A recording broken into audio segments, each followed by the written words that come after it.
I know I'm slow. I am not winning races, but I can win the one with me. So it's kind of like, let's try and go that bit further. And thankfully, every race I've entered, I've went a bit further. Bar obviously the backyard now with yourself in August, but that was literally just, am I able to run anymore after the Northern Traverse because it took me so long to try and recover? That's very fair. But I went the same thing when I did the Eco Trail. I did the exact same approach. Like, I'm not going to win this thing. If I could just do 80, I'd be happy with that. And then I got to 80. Yeah. I was like, what's next? And that's when I had the 100-mile goal afterwards. But you can see with the Eco Trail, you have your 19, your 46, your 80. There's somewhere else in between, and you just went, fuck it, 80.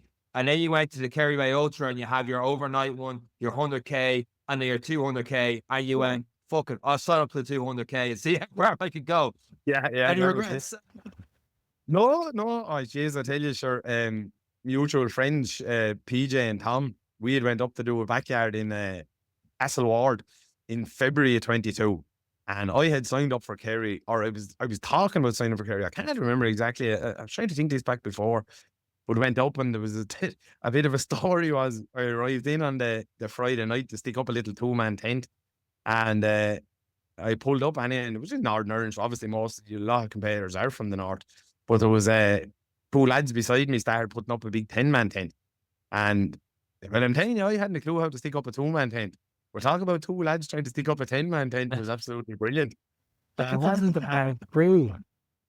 Well, anyway, of course, one thing led to another. And geez, how are you? Where are you from? Do you want a hand? Da. Yeah, I'm Tom Owens. Is there just Tom Owens? You tip man, you followed me in Strava a couple of weeks ago. I did. I seen you were doing the backyard.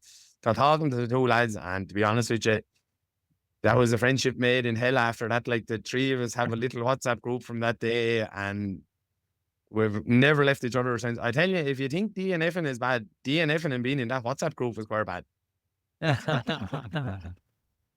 And not only that, none of you know how to put up a tent still after all these years. No. And there's no, let me tell you, there's no safe space within that. Let me tell you now, it's fairly tough. But I met the boys at that backyard, and as I say, I can't remember, I just signed up or what, but the three of us done, I think myself and PJ done 17 loops, and Tom done 18 loops, and we pretty much made it our business. We were doing Kerry, and we were going to do it together that year, sort of thing.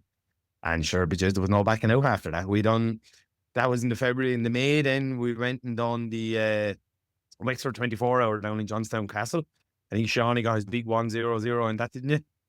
Yeah, that's the one where I got that. When I saw the pictures of the three there doing that, who's inspiring who to get down to Wexford, do the 24-hour? Which one is pushing Euros towards the most to do these races? It was me bursting the boys over. Oh, jeez, think of it, lads. None of us have done 100. If we do 100, Kerry's only another 25. Oh, jeez, we'll have to do it. We'll have to do it. But myself and Tom had it booked in our head the whole time. And there was something going on. I think PJ could have had a communion or a confirmation or something on the Saturday, so he couldn't come do the 24. But he ended up then having an operation, I think maybe 3 or 4 days before. He'd somehow kidney stones or somehow small operation anyway, but he got it done, and that was it.